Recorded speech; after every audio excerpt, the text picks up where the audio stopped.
And hello, my fellow nerds out there. It's Oracle Nerd Richie, and welcome back to Oracle. Sorry, sorry, I just mixed up my script, but welcome back to our Wonderland Arc 5.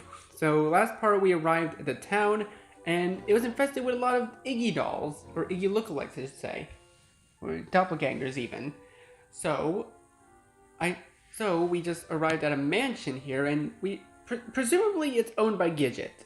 We're here to find Gidget now, so let's last part we kind of left it off at this weird choice here. So we are agree with Genzo saying he has a point about Gidget, or say that he's being ridiculous. Though honestly, with the past experiences with Gidgets, I'm not really surprised. So I mean, I probably would say he does have a point, considering the fact that Gidget has killed us a couple times. So yeah. I chomped down on my lip with a grimace. Despite the exaggerated examples that he's not wrong, Gidget has, well, let's just say she's done things. Ugh. Things I would rather not think about. Things that make my stomach twist and icy prickles of anxiety run up and down my arms and legs. I guess you have a point, I wince.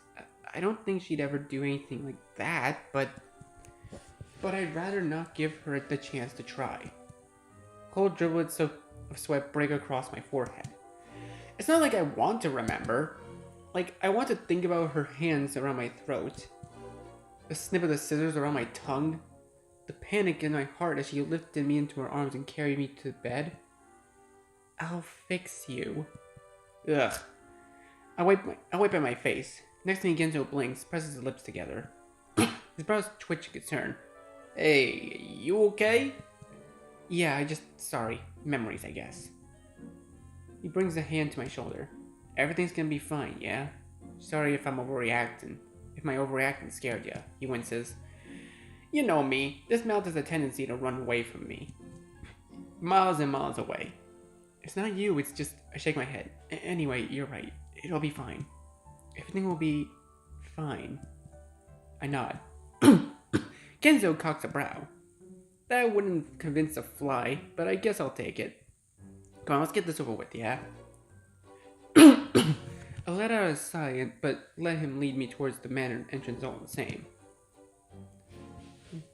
Why do I have a feeling this is going to be a long, long night? I get that feeling too, Iggy.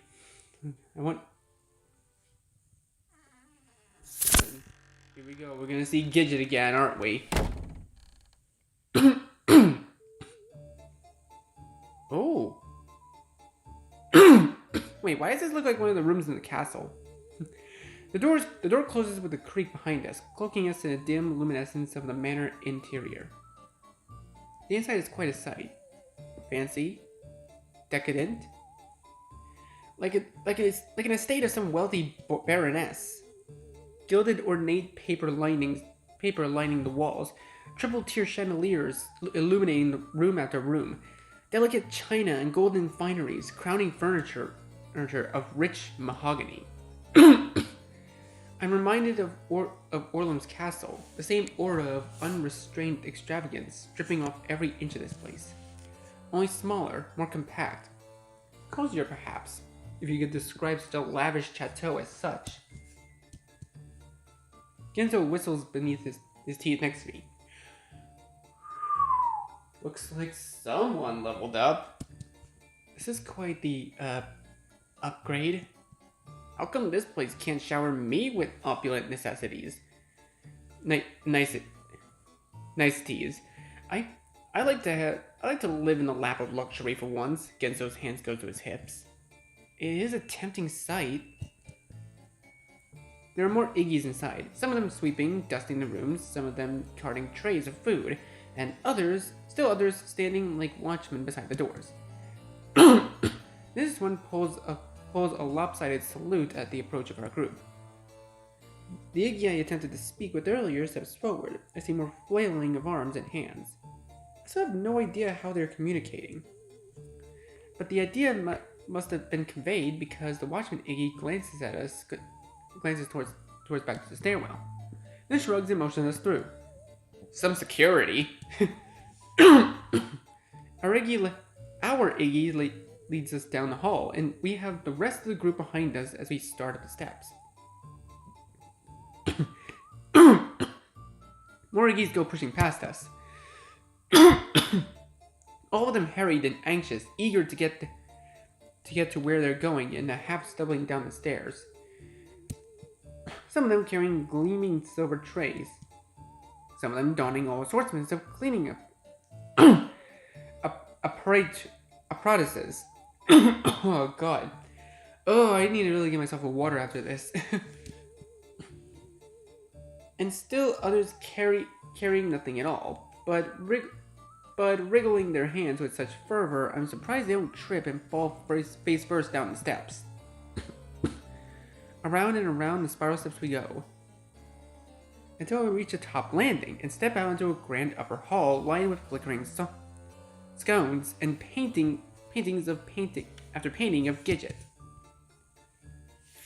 My thoughts go first to the placards, the ones that once lined the path to the village, of Gidget and her many assembles, of all of them flashy and colorful and occasionally erotic. However, these portraits are different, painted in dark, heavy strokes with showcasing a stern-faced Gidget in a variety of Victorian-esque dresses adorned with lace and frills, and emotionless features, a stiff posture. She looks almost doll-like. I'm feeling a tad perceived. You're telling me? I jerk my gaze away from one of the portraits, in particular, that seems as though its eyes are following me. The memories are coming back stronger now. Memories of that room in the inn, of Gidget sitting next to me on the bed, of her eyes boring into me, of her hands. I shake my head and wipe my forehead. No. Things will be different this time. They will be. Arachnophobia leads us down the hall of Gidgets, stopping at a large set of gold-trimmed double doors. He pauses. Knocks. About 30 seconds later, another Iggy pops his head out the door curiously. He blinks. He sees us. Blinks. Then shuts the door. Question. How can they blink if they have buttons for eyes? Another minute passes, and I scratched at my calf with the side of my foot in awkward silence. Finally, he returns, and this time, the door opens wide. Oh, we are ushered into the ornate bedroom. And a giant four-poster canopy bed sits against the back wall, its enameled mattress topped with a marshmallow-like duvet and an army of lacy pillows. Plush purple carpet lines the wide expanse of floor. The dainty decaled furniture interrupts the horizon in picture-perfect arrangement, all of it looking as though carefully carved by a master craftsman. I feel myself start to sweat as I look around. Oh, goodness me, Iggy! What a pleasant surprise! Oh, I never thought I'd get to do her voice again. My gaze shoots to the sound of the voice, an enormous round tea table on the right-hand side of the room. Oh! Okay. I want to take a look at this real quick. Oh, she's wearing a much different dress than before. Okay, honestly, I like this design. This actually really suits Gidget for some reason. I don't know why, but it just suits her, you know? It looks really nice. And the owner of the voice, currently situated snugly amongst a mountain of frilled blankets at its head. Gidget beams at us from above her porcelain teacup. She looks the same as the portraits outside. All done up from the head to toe in lace and filigree? I've never heard that term. A delicate wide-brimmed hat crowning her head. And her lower half completely obfuscated by a giant billowing skirt that flows out across the floor like a waterfall of purple. She tilts her head to the side with a bemused trill. And perfect timing too. I was just sitting down for tea. Won't you join me? Next to me, Genzo swallows hard. I know what I said before was a joke, but the possibility is suddenly becoming a bit too real. He hisses. Before I'm able to respond, our guide Iggy gives us an exuberant push forward towards the table, and another set of Iggy's approach us and pull the duo of chairs from the table. We are shoved into them a tad bit too hard. Then practically choked as the Iggy's tie a set of napkins around our necks. I tug on mine with a grimace, then look out across the table. Oh! It's filled with trays and pies and cookies, scones and tarts. I've actually never tried scones before. Are they good? From behind, a pair of Iggy's deliver us each a cup and a saucer full of tea. I eye it dubiously, but don't partake. It's ever so lovely that you would join me today. Gidget's voice is sickly sweet. She takes a sip of her tea. It's been so long since we last spoke. Has it? She brings a hand to her mouth with a laugh. Oh yes, I'd forgotten. It's only been a matter of days to you. I chuckle nervously, place my hands on my lap. You remember too, then? I start. Of course! I smile. It was quite the surprise, I must say, to realize how much has happened, how much we've gone through together. That's one way to put it, Genzo grumbles beneath his breath. Gidget's smile curls even wider. Oh yes, you and I had our fair share of tiffs, didn't we, Genzo? If you'd call keeping you from snipping Iggy's dingle off tiffs, then yeah, we'd had our fair share of them. This elicits a high-pitched squeal from Gidget. I feel my toes curl in discomfort as I watch her bat a hanky to her eyes. How extraordinarily droll. It seems like her and Orla may have switched personalities. I honestly don't know. She's getting a little bit of Orlum vibes from now. How extraordinarily droll. I have to say that I missed your unique brand of off-color comedy. She sighs and brushes an errant hair out of her eyes. Don't worry though, Iggy. I have no such inclinations any longer. No, I am happy to say that I've moved on. I blink and sit up just a bit straighter. You have? She brings a finger to her lips, gaze going skyward in memory. It took me a while, admittedly. I was a bit beset when I arrived here, as you might imagine. All those memories, all those rejections. I clasp my hands together, fingers clawing at each other. But I used that feeling to propel me forward. It fueled me, Iggy. And oh, the things you can do when inspired. She splays her hands with such an energetic gusto that a few splashes of tea jump out about to decorate her chin. One of the Iggy slides over quickly to wipe them away. She takes this opportunity to tug on his collar, the fingers caressing his cheek. Oh, my beautiful darlings, for instance. The Iggy curls in against her palm in an affectionate nuzzle. I programmed them all myself. Wonderful, aren't they? Adorably efficient, obedient. She runs a finger beneath his chin in a lavish grin. Magnificent in bed. We don't need to know that, but... Okay, so first of all, if you're really trying to move on from Iggy, why would you model the dolls after Iggy? That is my only question. Dev, if you feel free to answer if you're seeing this.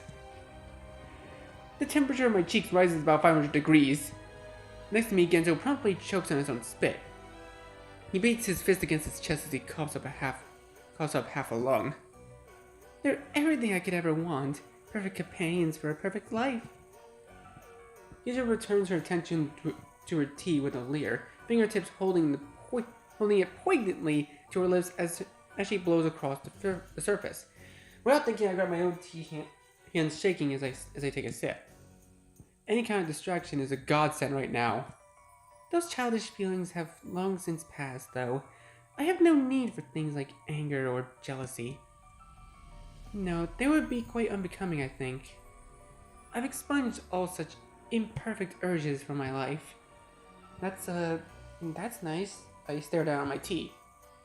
At any rate, eat. The food will go to waste otherwise, and you two are surely famished after your little adventure, she says with a demure smile. She's not wrong, but something about the food makes my stomach turn. All of it's sweet, too sweet. The cloying smell curling in my sciences, making my stomach roil. What do you mean go to waste? What, you gonna eat any of it? Genzo muses as he scratches his cheek. Gidget pauses, a look of absolute bewilderment coloring her features, then laughs. Laughs as though she just heard the most amusing anecdote of her life. Heavens no, once you've achieved the level of perfection, you no longer need to consume anything. Quite dirty, really, when you think about it. Eating. Chomping away on those little bits like some kind of cow. She takes another sip of her tea.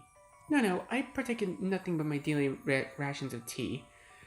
That's not healthy, if you ask me. How else do you think I managed to retain this figure? Genzo's brows arc. Then why make all this food?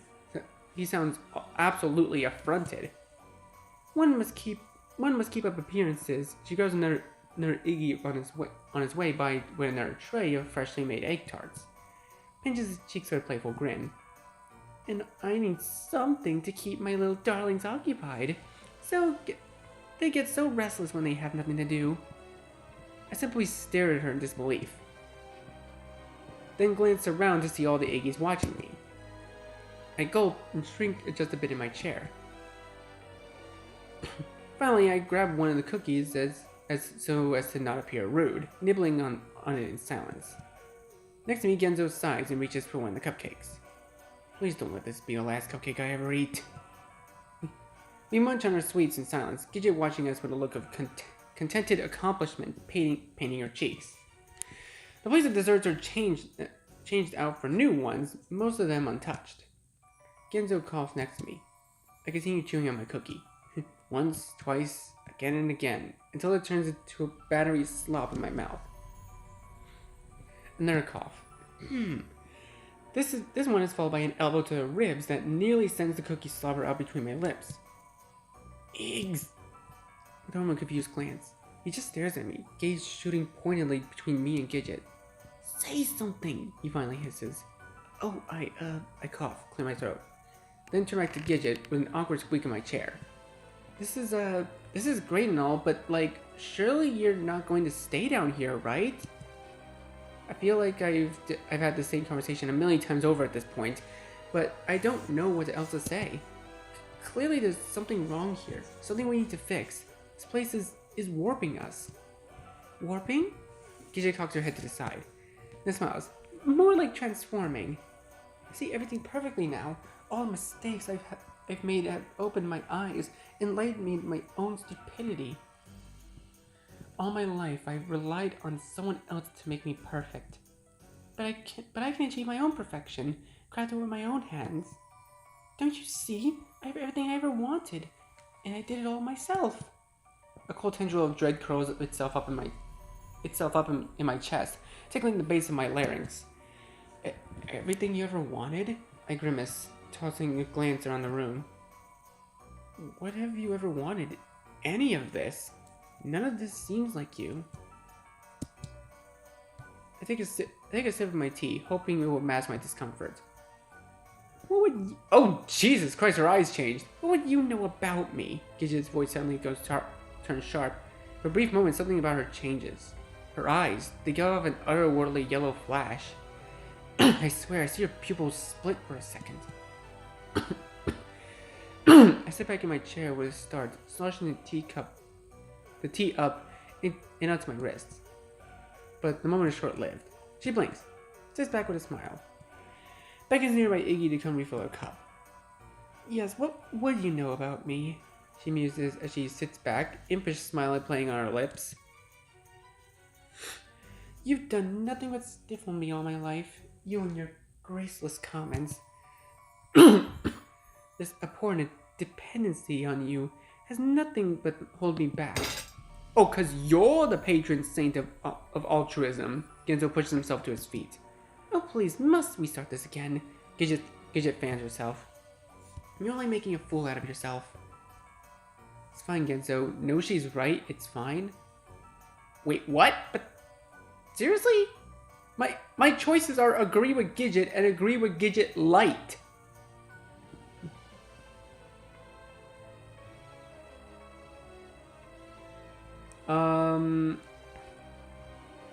Honestly, I don't think it matters which one we choose here, but it would be fun to see some different dialogue options. Um,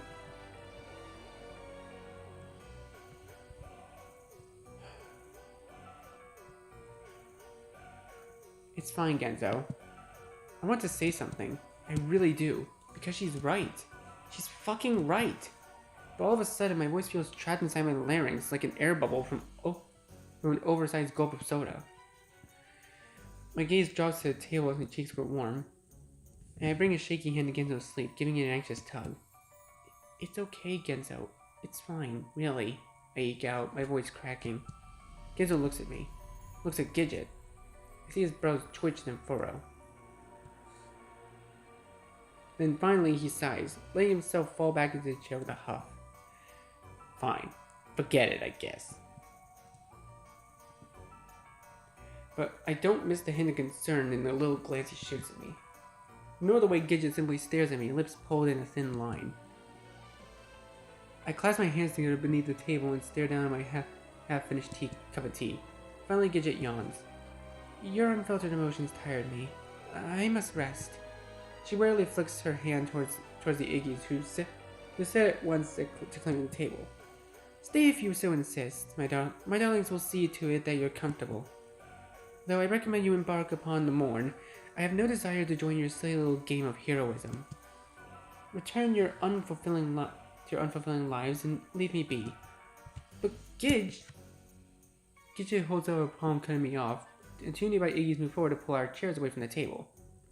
I give a little retch as my napkin is yanked from my throat, and throw a pained glance in Gidget's direction as I'm led from the room. The door swings shut behind us with a slam, making my bangs flutter forward. Well, Genzo muses, that could have gone better. A pause. But it could have gone a lot worse too, so I'd say we broke even. He claps his hands together. Guess there's nothing more we can do. Let's roll this high Fulton house. Genzo! His shoulders immediately slump. Yeah, I thought I'd try anyway. Maybe we'll have more luck tomorrow. We can't just leave. I throw an arm towards the lower half. I'm sure you can use a lie down anyway.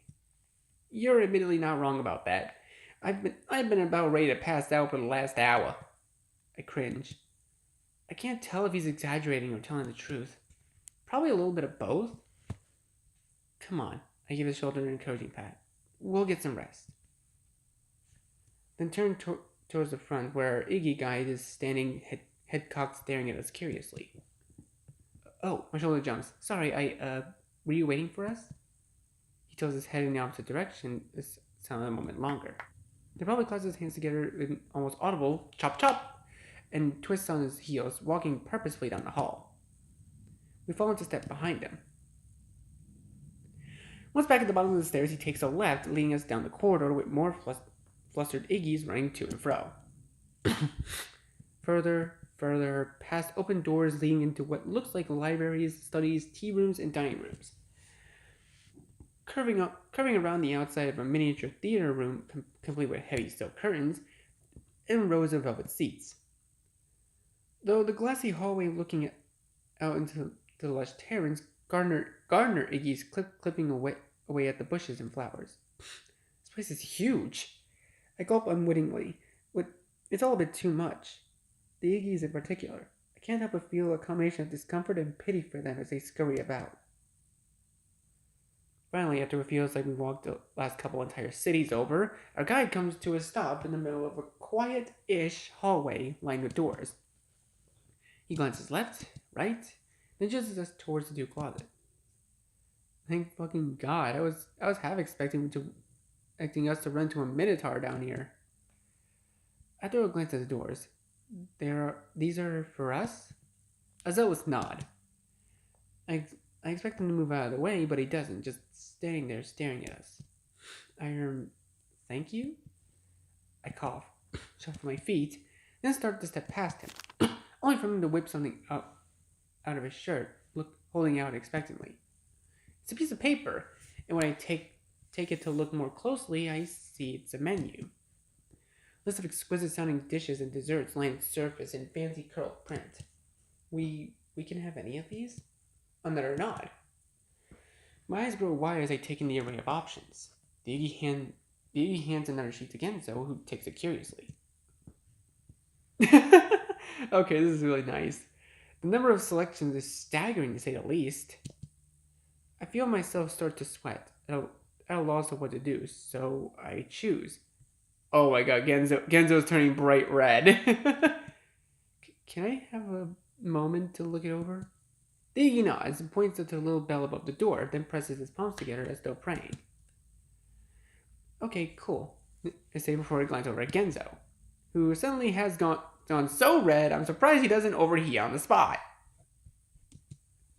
What's wrong?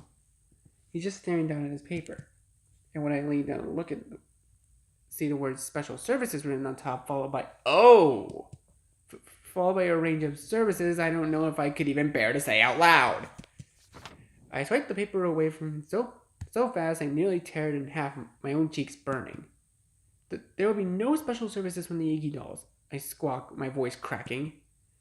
I then shove the offending piece of paper back to the Iggy's hands. We won't be needing this. The Iggy starts floundering, bringing his hands to his head in anxious confusion and nearly dropping the paper. But finally shoves it back inside of his shirt and bows his head. Oh, he's so nervous. Oh, I just want to hug him. He gestures towards our rooms with a sheepish wave of his arms. Thank you, I mutter, then start for the door. Let's go, Genzo. But Genzo is still just standing there, still just staring down in his hands where the paper had once been. His face is still the color of a tomato.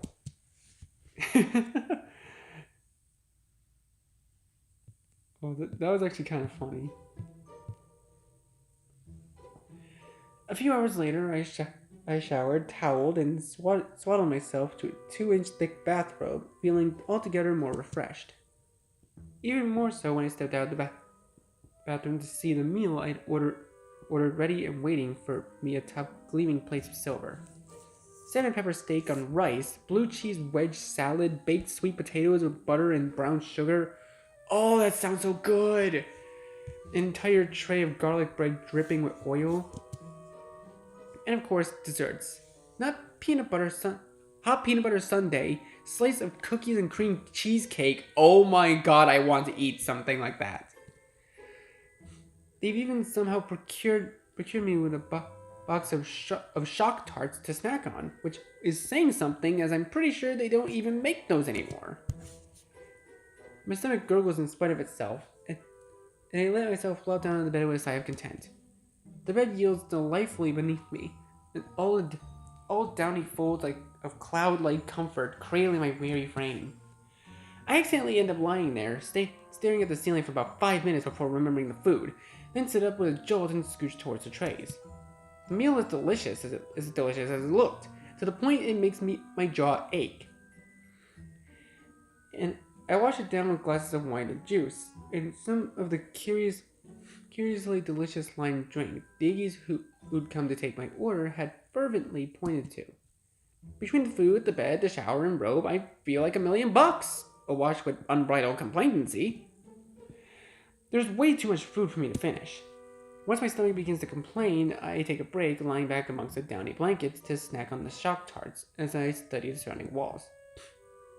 It's a cozy room, same ornate vibes as the rest of the place, but smaller, more compact. Gold vines and leaves run up the wallpaper and nestle beneath the exquisitely carved frames outlining the ceiling.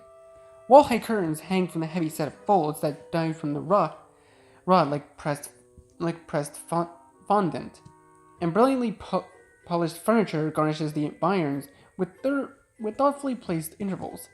I close my eyes, breathe it in. For once, my anxiety is nowhere to be found. I feel good. Another sigh. I let my gaze wander the room as I roll over on my stomach. First to the shelf lined with books and trinkets at a far wall, then the cupboard next to it, and a small television set sitting on top. Curious, there's TV here? I push myself back up to a seat and search around for the remote. Then click it on. A A sprightly professional tune begins to play as the screen comes on life. People talking. It's a news broadcast. Only the one sitting behind the desk is Gidget, donning a crisp blue suit with her hair up in high bun. On Wonderland Insider, we have your daily dose of news from across the kingdom. As always, things couldn't be better. Clear skies as far as the eye can see, a lovely breeze coming from across the water. Yes, I'd say it's simply perfect. The perfect day to step out and take life by the reins, wouldn't you agree? The camera cuts away to a new scene, with another desk, where Gidget is also sitting, only this time dressed in a sunny yellow dress and seated on a sprawling white couch. I'd say it is, and you know what else it's perfect for? Today's words of inspiration. Remember, pessimism leads to weakness, while optimism leads to power. You can be perfect too if only you lock away those impure thoughts. Yeah, I honestly have to disagree with that, because it's those impurities and imperfections that make us who we are. It's what gives us infinite possibilities, you know? Become who you were always meant to be. The camera cuts away again. This time, another set where Gidget is trendy in a trendy looking sweater and cat-eye sunglasses, stand amongst a bed of fake flowers and drop back by fluffy white clouds. And now for today's fashion advice. Just because you're at home with the kids doesn't mean you need to look like a slob. Now you can make the other moms jealous with this jazzy sweater combo that'll have your man swooning when he comes home. Practical and sensation. I jam my finger onto the channel button. This is getting too weird. This time the speaker is screaming with a sprightly summery tune. My brows raise as I take in the sight of a bikini-clad Gidget standing in front of a gaggle of beswimmed trunked Iggies. She's moving her body in time with the music, arms up and out, stretching from right to left, all while calling out words of encouragement as the Iggies follow in time behind her. I blink, watch it for a moment. It's quite relaxing, actually. The music and the movement, that's the way. You're doing great. Up, down, left, right. It's soothing. Without really thinking about it, I slide off the bed and stand in front of the TV. Then Sally began following along. Is it an exercise program? I'm assuming that's what it is. 1, 2, 1, 2. Now touch your toes, right to left. I bend down and do as I'm told, back and forth with the music. Then back up. A set of trunks twists, followed by some knee lifts. My rope flaps around me with the movement. I get so focused I don't even hear the door open. Nor do I see the person enter. Just stretching my arms up and over my head with rhythmic pulses. Until... What the actual fuck are you doing? I jump back so quickly I lose my footing and fall into a splayed pile of limbs on the floor. Genzo! I sit up with a flush, pulling my muscled robe back in tight around my frame and scrambling for the remote. I click TV off and the room goes uncomfortably quiet. Genzo stares at me, blinks. And finally, should I even ask? I shake my head in quick bashfulness and little jerks, then rise shakily back to my feet. What are you doing here? Well, I was going to suggest we do a bit of investigating, mostly because I figured you were probably over here worrying yourself into an anxious little mess. But I see now that I may have been mistaken. His gaze flicks towards the half-finished plates of food, desserts, the pile of amused sheets. Made yourself at home, didn't ya? My cheeks go red again, and I attempt to extricate a low-hanging clump of bang from in front of my eyes. Ginzo smiles and laughs. I mean, if you're fine, I'm fine, I guess. No, I bring a hand in protest. You're right, I perhaps lost myself a bit. I think I would like to look around, maybe. My voice gets smaller with each word, and my gaze drops to the floor. Alrighty then, another chuckle. Maybe put some pants on then. I'll meet you outside. I nod, then watch him wander back over to the door. Genzo's a shame poke at my cheeks. I really had lost myself. I need to focus. Get Gidget out of here, find the others. Fix all of this. Right. I nod again, this time to myself. For myself. Then return to the bathroom to find my clothes.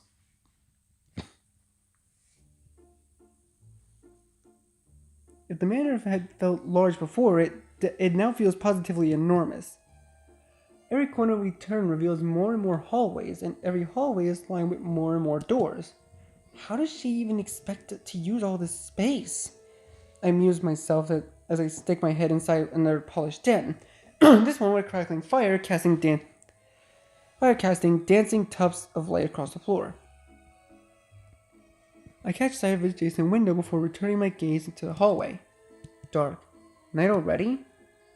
How does anyone with this much space use it? Genzo opens the door with some kind of Iggy dorm room. 6 Iggy's glancing up in surprise at his intrusion. He balks and slams the door shut.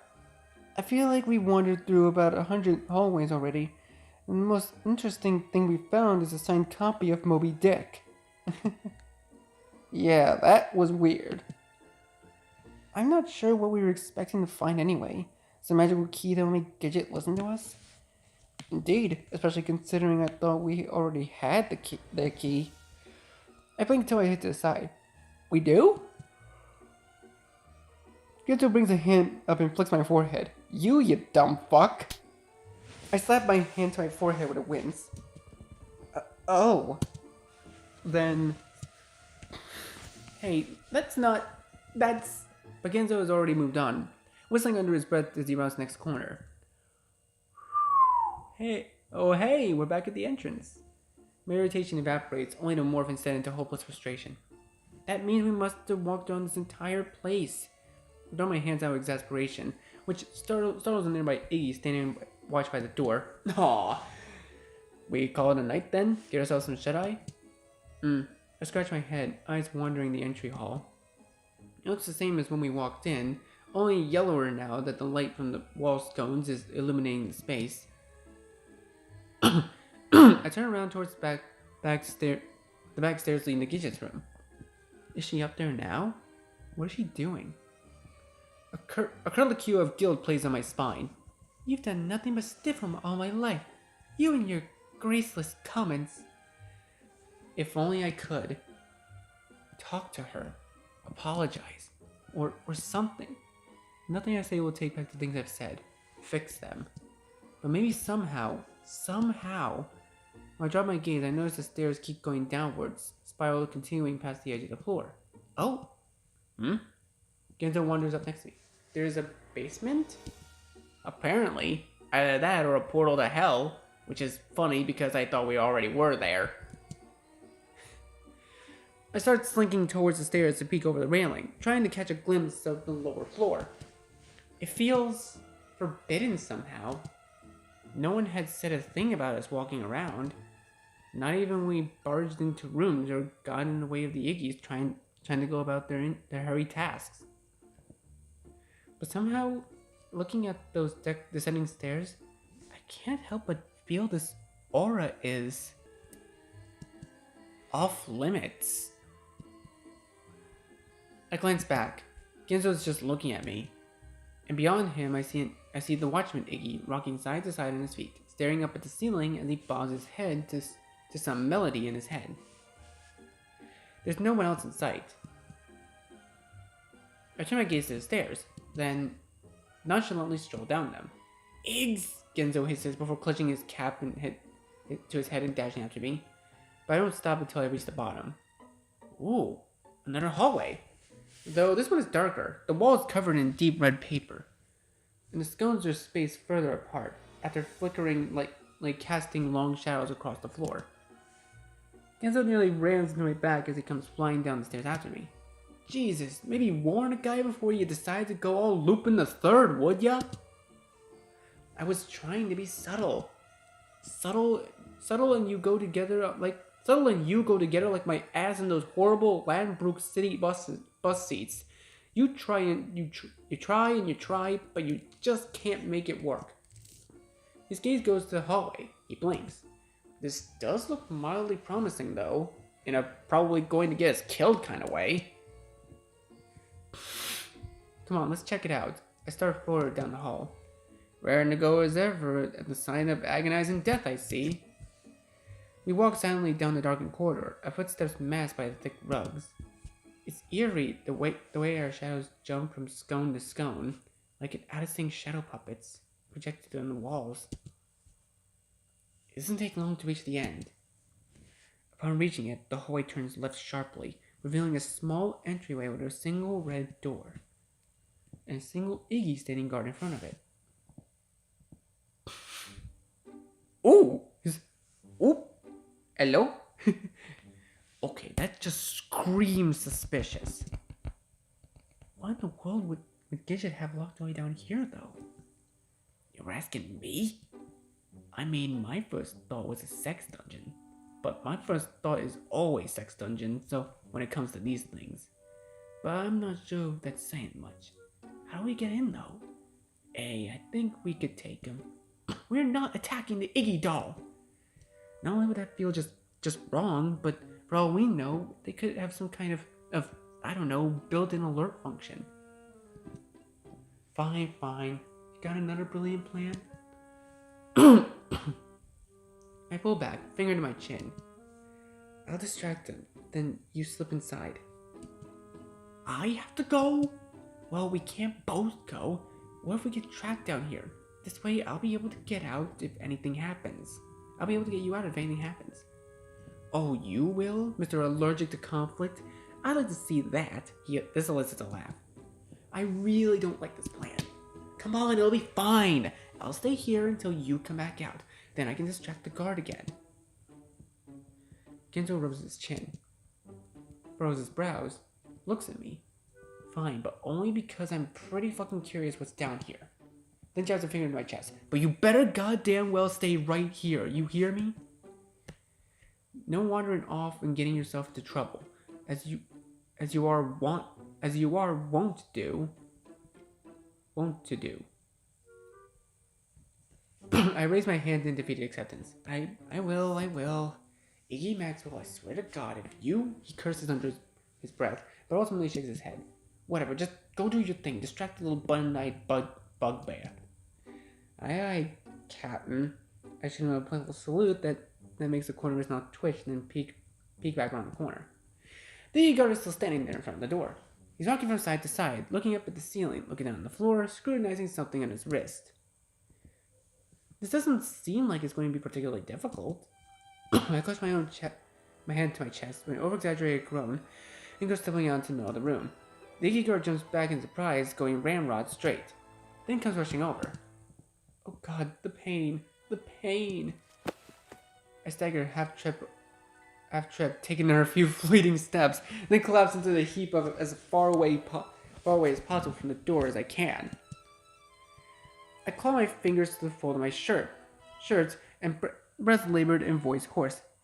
I can see the light. I'm sorry. I literally cannot take this seriously. The Iggy guard looks positively distraught. He slaps his hands to his cheeks, gazing down at me in concern. Please help. I don't think I have much longer. Now he's pounding the heels of his hands to his forehead. I almost feel guilty. Almost. With a little wobble, he drops to his knees next to me, tentatively reaches towards my shoulder. Despite being made of buttons, his eyes are surprisingly emotive. The look of sheer despair he gives me is enough to make me feel like I'm actually dying. He pulls my upper half to his lap, hands smoothing back my hair. Thank you, I eke out. I'm just glad to have someone here at the end. Oh, he made my boy cry. Well, he's not my boy because he's technically button-eyed, but whatever. Big salty tears start streaming down the Iggy's face. I have no idea where they come from. They're just there. And with a shuddered jerk, he squeezes me against his belly in a hug so tight I can't even breathe. I let out a muffled eep. But catch the side of the door just around the bony hump of the Iggy's waist. Genzo has opened it and is just standing there, shooting me a look of pure, unadulterated bewilderment. I blink. I jerk my head in the direction of the door with a glare. Then burying myself into Iggy's embrace, with even greater fervor, letting out a series of dirty sobs. only once the seat door closed, do I pull back with a jerk. The Iggy looks at me. I look at the Iggy. We stare at each other for a good 30 seconds. Then bring my hands with a shrug. Oh, I guess I'm feeling better now. I laugh and push myself up to my feet. Then walk stiff-legged back towards the hallway around the corner. I don't stop until I'm well out of sight. The back of the wall, my heart beating out of my chest. I hadn't even realized how nervous I had been the entire time. Heat of the moment, I guess. But now it's all rushing to catch up with me. For just a few seconds, it just feels like my head's spinning. I just stand there and breathe until my body finally begins to unclench. When I'm feeling semi-normal again, I chance a glance around the corner to see the Iggy standing in the middle of the room, brows curled in confusion. He brings a finger to his chin, looking left, looking right, and finally wandering back towards the door with a scratch of his head. Mission accomplished then, or something. I let out a sigh of relief. Now to wait. Wait. Of course wait. Really? My gaze wanders back down the hallway towards the steps. That's not why you came down here. That's not why you suggested splitting up. I bite down my lip. You wanted to go find her. It's true. I want to talk to her. I need to talk to her. I made my only chance I've got. I've got to do it alone. Something Genzo would never have approved of. Deep down, I had been playing this the whole time. I'm the only one that can fix this. I run a shaky hand through my hair, forehead sweaty. Damn, I lasted a grand total of about 30 seconds, didn't I? I throw a silent apology in Genzo's direction, then take off down the hall. Iggy! You said you'd be staying there for Genzo!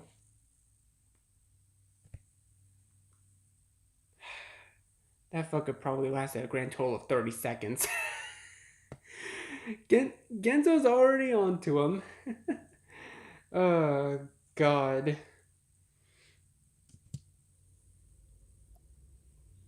Genzo scowls, lets his gaze wander to his new environment.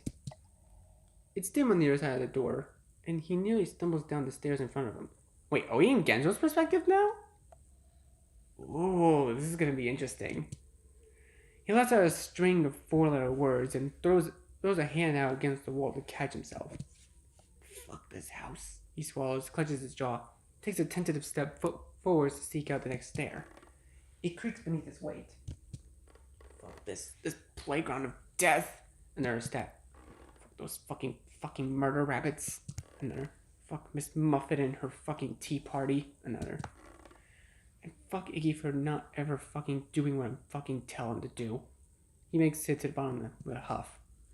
Then just stands there. Sighs. Readjusts his hat. Then finally, no, don't fuck Iggy. He wouldn't like that. He rubs it at his face and turns towards his environment instead. It's dark, it's dank, and it's dirty.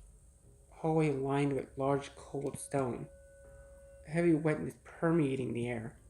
Something dripping off the distance. Bars punctuating the walls at every 6 or 5 feet. Sounds like in a fucking dungeon. He whistles beneath his breath. God damn, do I hate being right all the time.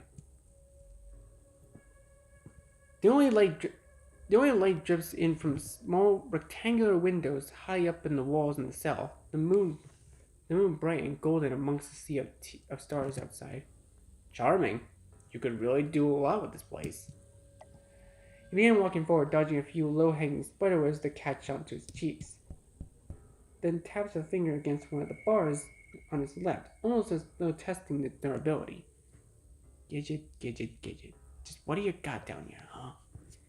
He peeks through into the empty cell beyond, gaze jumping between the puddles of stagnant water collected in the grout. What could be so egregious you need to lock it away like a plague-infected son of a gun? He resumes his forward amble, hands shoved in his pockets, past cell after cell, with each one as empty as the next, as dismal as the next. A sudden bone-chilling breeze curls around his legs and up under his coat, bringing him to a stop. He looks right, left, his face white. really hope I'm not about to be brutally butchered here in the next 30 seconds. Then continues. After about 15 or more hesitant steps, he nears the end of the corridor, a single final cell at its head, smelled darker and murkier than the rest. He moves towards it, nervous yet curious. This one is occupied. Oh? Shadowy figure sits against the wall, barely visible amongst the surrounding gloom. Genzo curls around his hands around the bars, peers inside, blinking, then sucks in his breath. Is that? Well, fuck me with a Jane Austen novel. Wait, who is it? Who is it?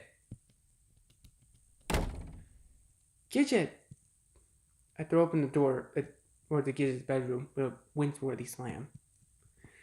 Gidget, I need to talk to you. My voice only trails off as I survey the perimeter. The room is dark.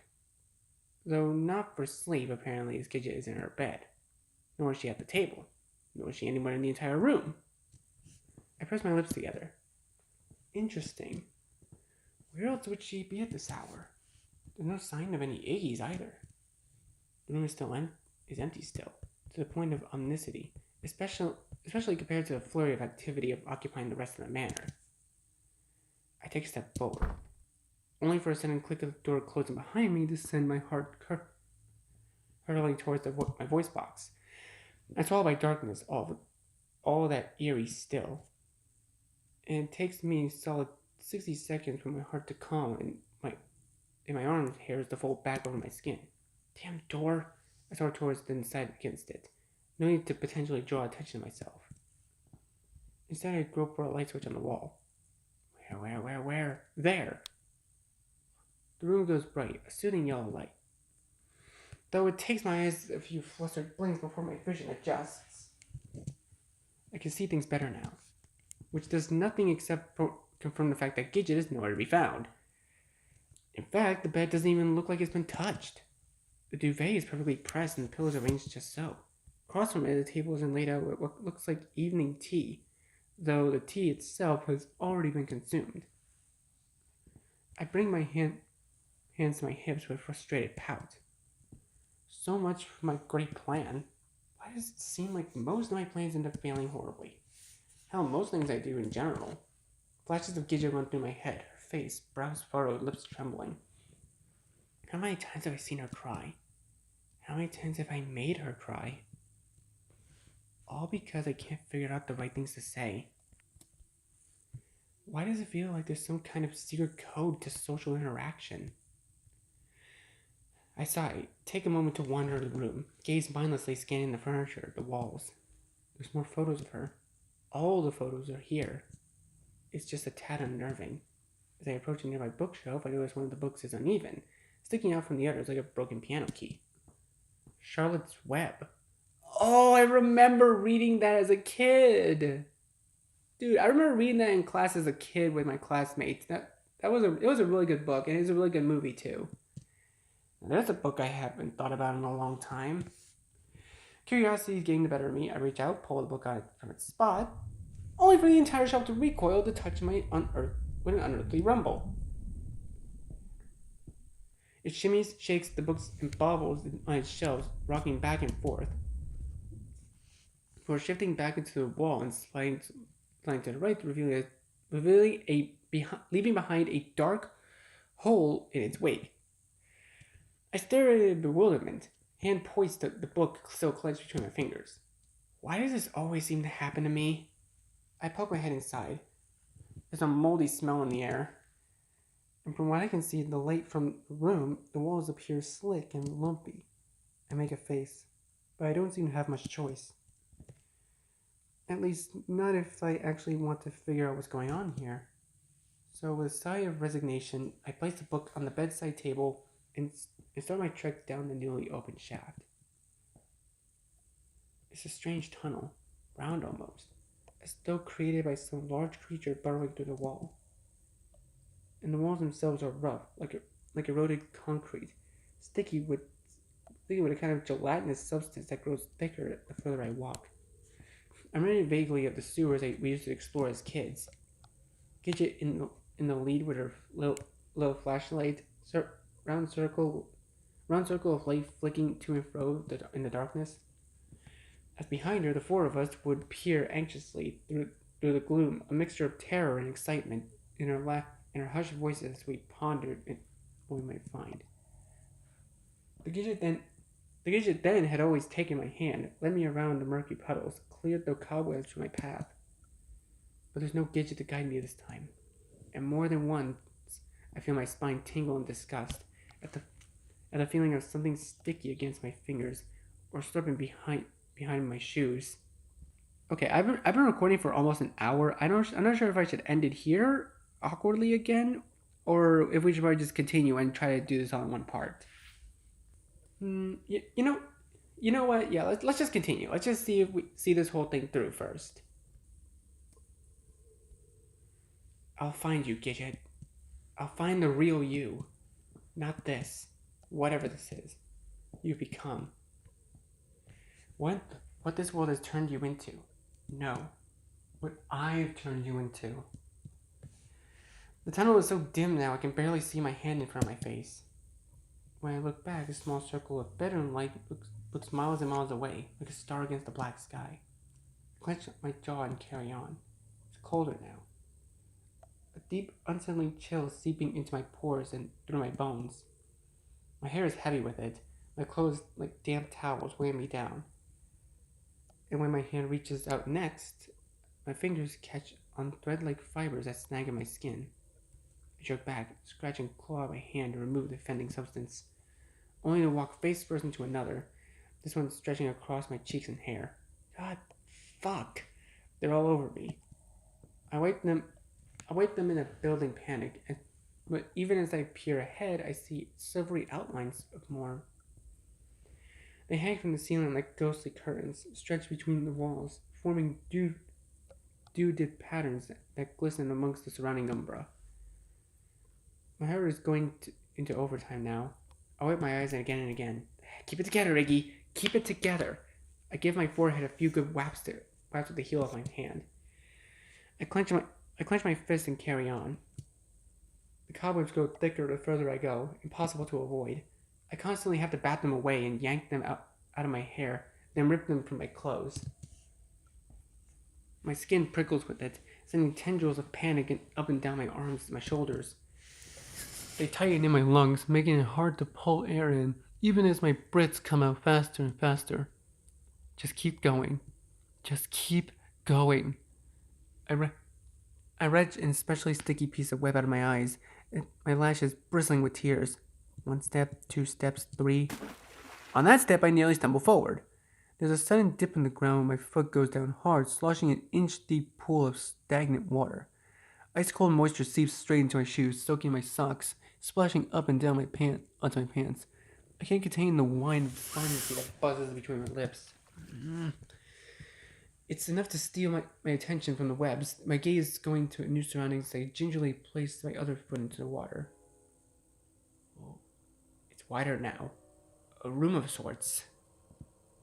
Same sticky substances dripping off the walls and ceilings in baseball-sized globs now, and the cobwebs stretch breathtakingly large across the increased space. Water, moisture, and muck permeate everything in sight. From the standing water currently icing my toes to the liquid dribbling down the walls, collecting on webs and dripping from the ceiling. The chilly murk has infiltrated my chest now, goosebumps running up and down my arms. Oh, I skipped that. I start forward. My feet slosh with each step, shoes slicked with slime. More webs. I try to avoid them as best as possible. Most of them are so thick they're practically opaque, layers and layers of sticky tendrils. But there are other shadowy shapes among them, gooey round orbs hanging from coiled sinews that pulse with a visceral rhythm. There's something disturbingly fleshy about them. I back away, eyes bringing my arms in against my chest. I feel anxious whirligigs dance up my spine. What is this? What am I doing here? The feeling of dread grows, working its way into my belly, my chest. Something's not right. Something's not right. But there's a large shadow just up ahead. A figure, bowed and shuddering.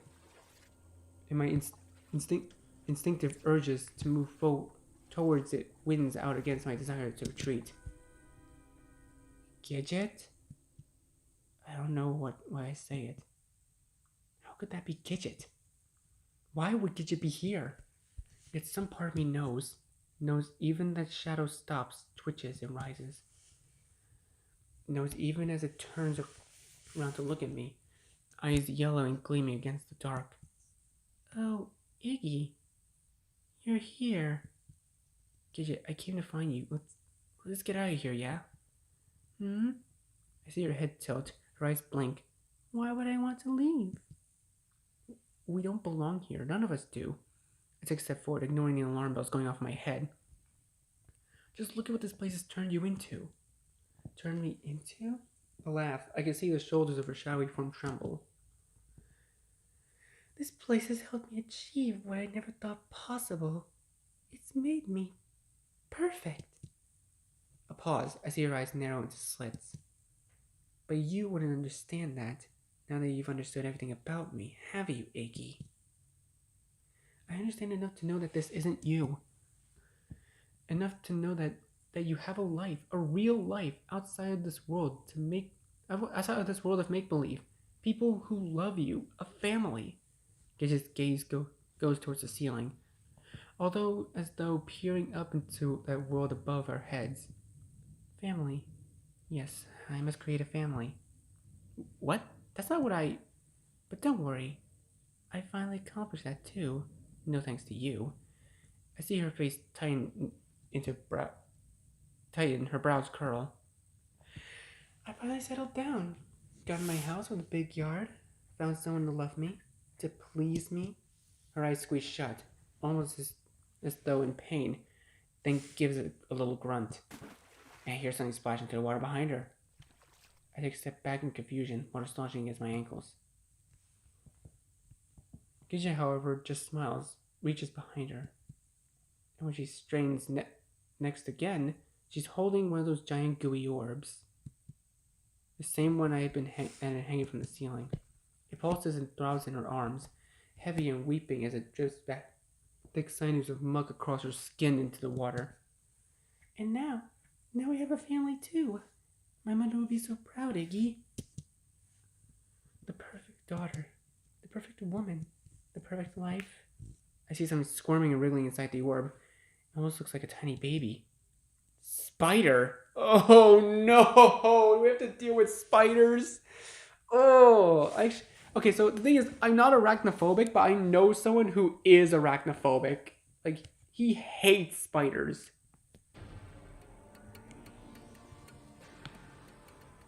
Oh, she has spider legs! Oh, no! It's at this moment Gidget moves forward towards me, standing all the way up. Taller and taller, and I see her lower half for the first time. It's become mutated and swollen, a giant fleshy abdomen poking out from the back of her purple dress.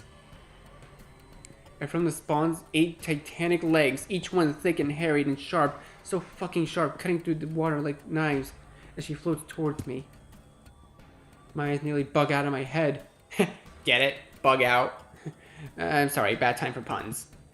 Back. I scramble backward so quickly I lose my balance and go straight down with a splat.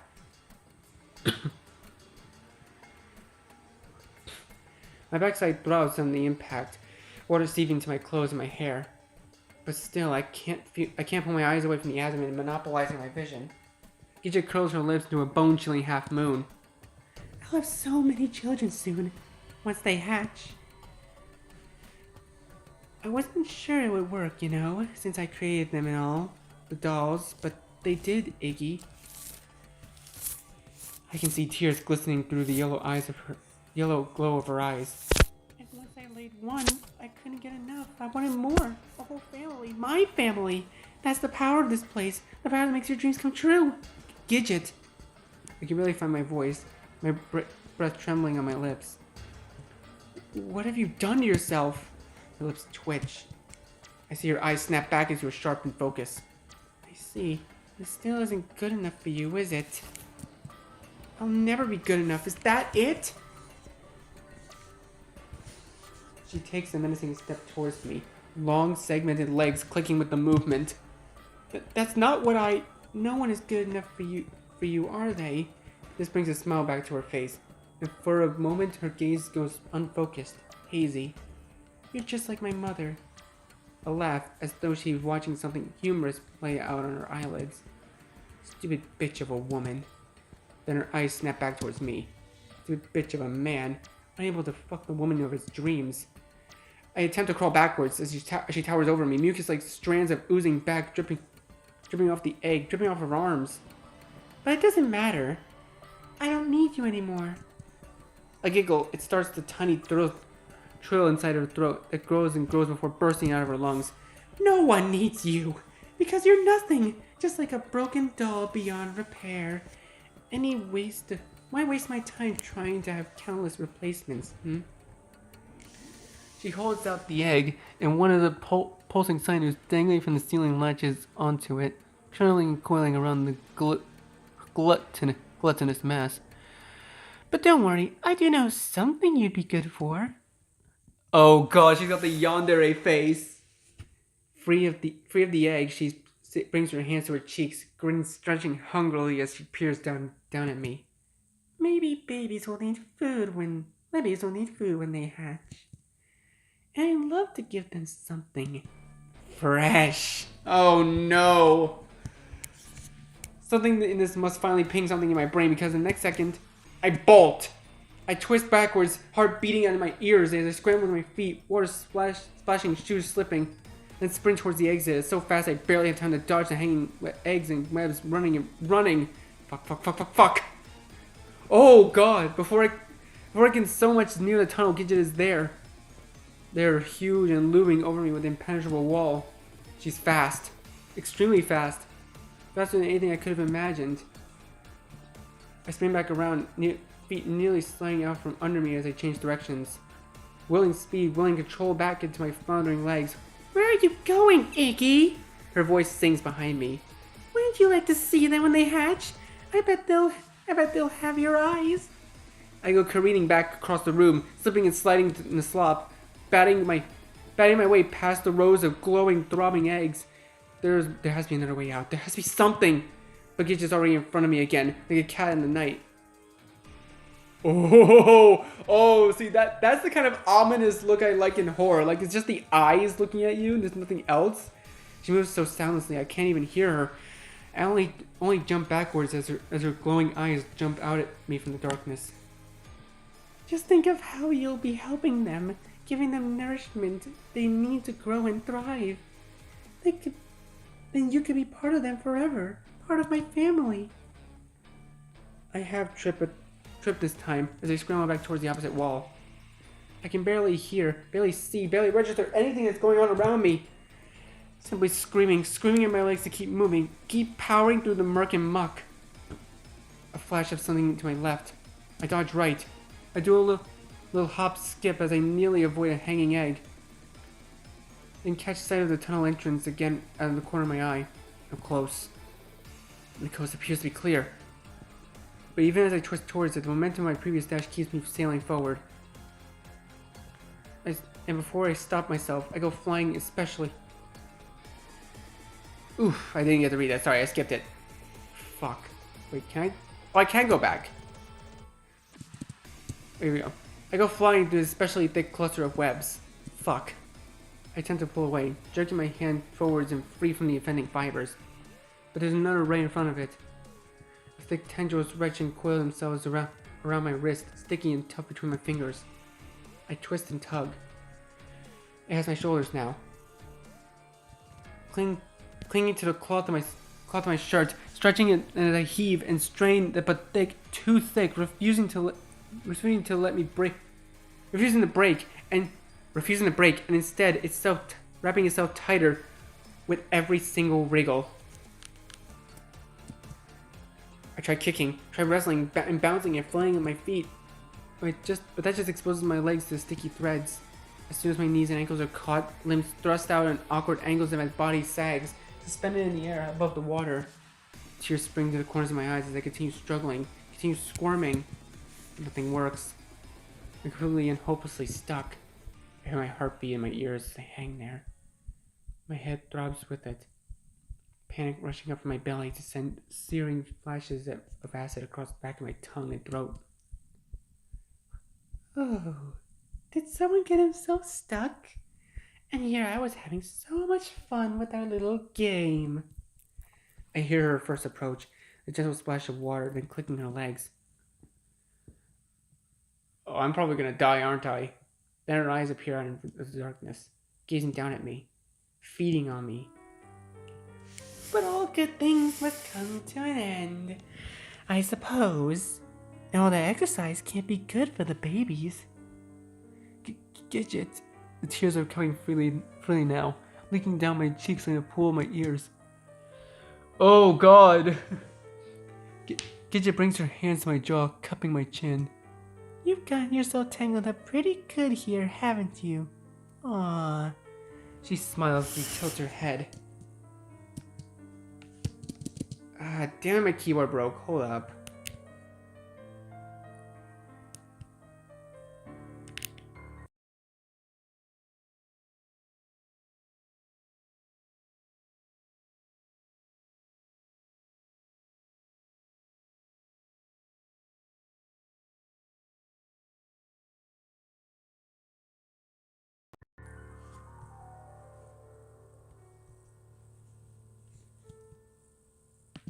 Okay, sorry, technical difficulties.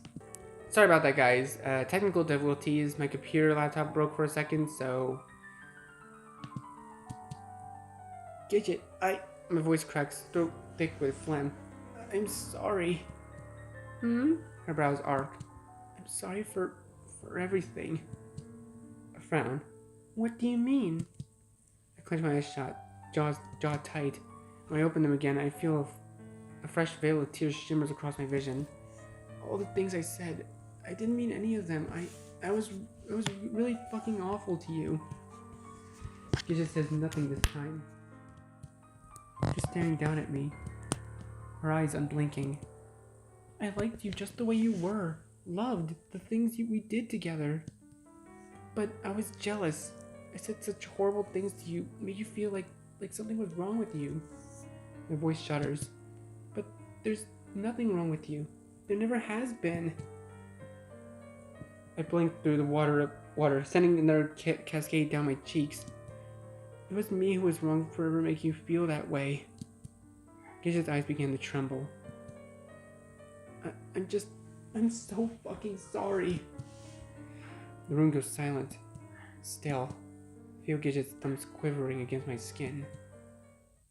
Oh, Iggy, she says, her voice catching in her throat. Only in the next moment, a searing pain rips across my right shoulder. I let out a strangled gurgle of pain, my eyes shuddering in their sockets. Gidget's leg, one of them has stabbed straight through my shoulder. Oh, Jesus! Gidget grabs a chunk of my hair in her hand, wrenching my head backwards with a delighted grin. That was such a moving soliloquy. She jerks the tip of her leg in further, stretching the opening and sending fireworks jolts of pain up and down my chest and arm, burning my brain. Are you really that conceited? She tilts her head to the side, poring over me hungrily. That's all you want? That's all you had to do was apologize? Give me a little sob story? Shed a few tears? Then that would somehow fix everything? Another thrust of her leg. Well, newsflash, cherry boy. The world doesn't revolve around you. Oh, Jesus Christ! I spasm, sputter, drool bubbling up between my lips. It hurts. It hurts so bad. Fuck, it hurts. Every one of my nerves feels like it's on fire, exploding across my shoulder and ripping and tearing across the muscle. Gidget cocks a brow in disinterest. Oh, I'm sorry. Is this too sexual for you? Then grins. It is quite erotic, isn't it? The way it slides in so easily. Hey, phrasing! She pulls her leg halfway out, pauses, and shoves it back in even harder. The impact sends spasms through my body, a throaty cry past my lips. I bite down hard on my tongue, a taste of copper flooding my mouth. I guess I ended up getting to fuck you after all. How poignant! A giggle. I did say it already, didn't I? All the different things I'd love to do to you, my cute little rabbit. She's grinding her legs into the hole now, wrenching it back and forth, sending it mottled splatters of blood up and onto my neck, my chin, my cheek. My vision is starting to go hazy, fading in and out of consciousness like a ticking pendulum. But tonight isn't just for you anymore. She leans down, her lips against my neck, smiling. Tonight, and every night from now on, is just for me. Her lips part, and I feel her teeth upon my skin, pointed and sharp. Pinpricks of pain as they press into my throat. Come on, somebody save me, please! Mistress! Gidget pulls away with a jerk, her eyes going wide. Wait, mistress? I see Gidget visually twitch. Cecil? She finally hisses. Cecil! My boy! Indeed, it is her cantankerous servant. Looking a bit worse for wear, for sure, from the unkept nesting of his hair and the dingy state of his attire. But still sporting that patent-pending scowl and air of unadulterated disdain. Next to him, Genzo takes a step back in fright, the color draining from his face. What the actual fuck is going on here? Gidget ignores him, letting out another hiss and yanking her leg out from my shoulder. She retracts her appendage, rears back. Why? Why is it whenever I finally want some peace, you're always there? Always there! She brings her hands to her head, fingers clenching in her hair. For once, Cecil cocks a smile. He brings a hand to his chest with a sardonic flick. Because I live to serve. This just sends Gidget into even greater rage. Get out, get out, get out! You will not take this away from me. This is what I want. This is what I've always wanted. She lashes out with her legs, sending a spray of blood, my blood, across the room. A thin line splashes on Cecil's cheek. He glances down at it and winks. Interesting. I don't remember anything about hatching a nest full of arachnoid infants from your list of childhood dreams. Gidget shrieks, then leaps. Ooh! Who is in the studio with this music? Cecil goes darting out of the hallway, rolling through the water, and avoids Gidget's threshing limbs. When he pushes himself back up to his feet in a tiny grimace, he pulls the kitchen knife from inside his vest, wielding it in front of his face. Genzo takes a moment of distraction and runs towards me, his face whiter than white, his eyes strained. Fuck, eggs. His gaze goes from the gaping hole in my shoulder to my tear and snot-streaked face. He brings his hand over my forehead, pushing back the sweaty bangs. Stay with me, okay? I'll get you out of here. Then he pulls out a similar knife from his pocket, starts hacking away at the stringy fibers holding me in place. Back on the other side of the room, Gidget is reeling, sculling first left, then right, then left, as she studies the bedragged man standing amongst the webs. You were never supposed to come back! I buried you for good! For good! Woo! She shoots out a leg, which Cecil blocks with a well-aimed swing of the knife. That's the thing about the truth, though, isn't it? Hide it away all you want, but it will always find a way to dig its way back to the surface. The truth? Don't make me laugh! Another swing, another block. The truth is that I'm happier than I've been in a long, long time. That everyone accepts me, everyone loves me. Not even my mother would be able to deny my accomplishments, deny my perfection. But now you have to come and ruin it all! She rushes forward. Her body moves with high invisible celerity to the opposite wall in less than a second, and Cecil barely manages to escape her legs in time, flinging himself to the left just before the nearest tip could have impaled him. He staggers back to his feet and wipes the fresh set of scratches on his cheek. Happy, he scowls. That lofty word for someone who can't even bear to look at themselves in the mirror. At this, Gidget twists back with a hiss. I see her eyes flash. When was the last time you've ever left this little home you built for yourself, hiding away in here? Are you too ashamed people will see who you become? That's not true, that's not true, that's not true! Gidget screeches as you see her start pulling and tugging and yanking at her hair. I love who I am. I love everything about myself. Another leap forward. She goes careening across the room, Cecil barely avoiding her flurry of legs. He staggers, breath heavy, but resumes his stance all the same. I don't even remember the last time I saw you smile. And not those fake tears painted grins you give yourself. A real smile from deep inside. I see Cecil's eyes tighten, his mouth twitch. Putting on these little acts every day, wearing your perfect doll mask, while behind everything you're dying inside. Gidget twists around, as the very air around her seeming to warp and bend. Shut up! Why do you do it? Shut up! Why do you force yourself to become something you are not? Shut up! When you know you'd be happier, when you'd be able to love yourself. Gidget whips her head back and wails and shrieks, "Because I have to!" Then charges. This one happens too fast, too sudden, too furious. She flies forward, eyes wild, legs poised, and there's a squelch. A deep, heady one.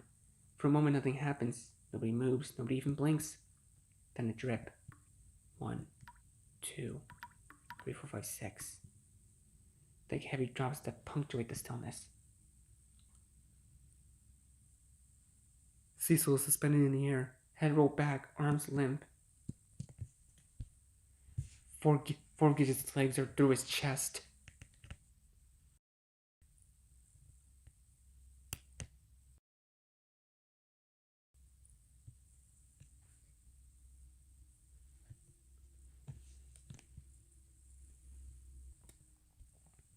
Like some kind of horrific cocktail skewer, holding him aloft. Soft and sagging and shuddering as rivets of blood traced his legs.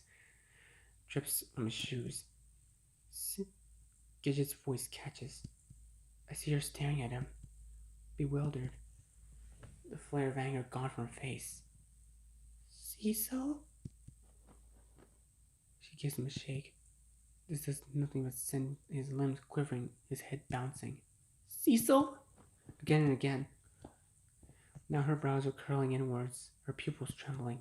No. Beads of water pool up beneath her eyes, giant salty droplets that grow and grow. Grow until they are so heavy they cascade down her cheeks like waterfalls bubbling up between her lips. No, no, no, no, no, no, no, no, no. She pulls him towards her, takes him into her arms, looks at him for a moment, then clutches him in her chest with a wail. It's a wail unlike anything I've heard, biting at my chest, a stutter crescenting tremolo that steals the very air from my lungs, the joy from my heart. She wails and she wails and she wails as though a part of her has died, as though a piece of her heart has been clawed in two. As she wails, she begins to change. I can't even quite describe it, shrinking almost. First her legs, shivering up one at a time before simply falling off like a desiccated stalks crumbling into the ground. Then her body, that distended abdomen, deflating like a balloon. Wrinkled skin caving in on itself as her upper half sinks towards the ground. Lower and lower, her skirt billowing around her, ballooning around her, settling atop the water like a cloud, purple and shuddering as it descends to the ground. And from the crackled bits of parched skin, her own legs, her real legs, poke through, curled beneath her and sheltered by the torn flaps of her dress. It's Gidget. Our Gidget. The one we thought we lost. Sobbing and shaking, gripping Cecil to her chest. Desperately tight, so tight I could swear for a moment they become one. Genzo and I can only watch. Watch as she kneels at the stagnant murky water and wails. Cecil's frame hanging limp in her arms. I feel so bad for my boy Cecil!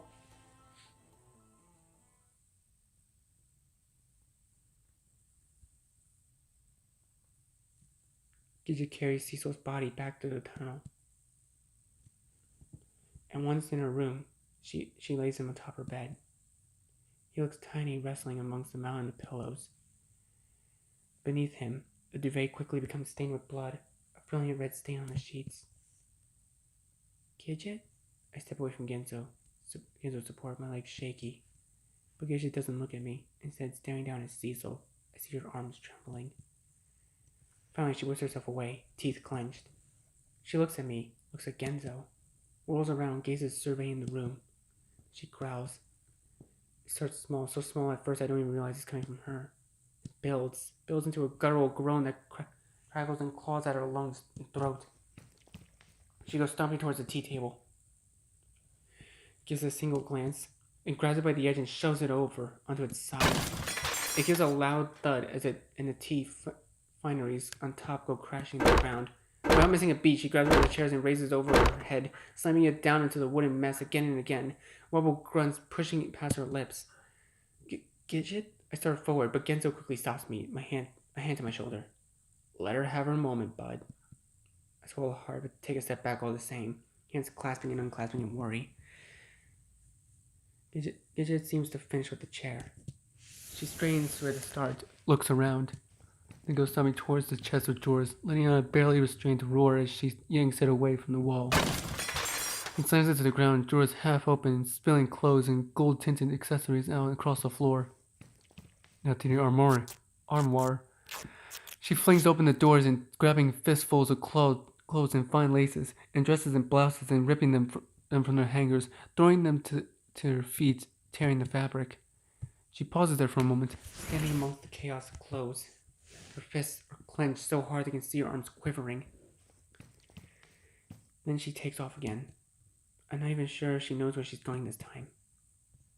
But mid-tirade, she spots the mirror on the wall, stops, looks at herself. Then her face crumples in on itself. A fresh wave of tears forms a delge down her cheeks. And she brings her hand to her forehead, palms slapping against the skin. She spins with a sudden whirl. She makes a beeline towards the desk, ripples desperately through the drawers, then emerges with a pair of scissors and marches back towards the mirror.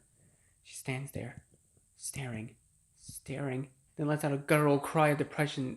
Her eyes go sharp and starts to cut.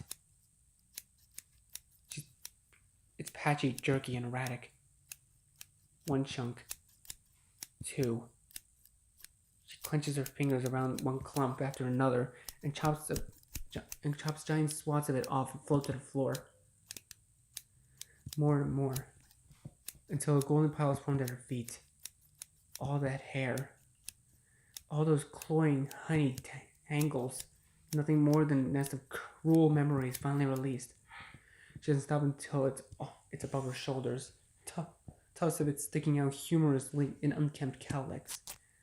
That doesn't seem to be enough, as she then starts at her dress, yanking and tearing the bows on the lace, snipping away great greedily gobfuls of skirt, ripping the fabric and tearing her fingers.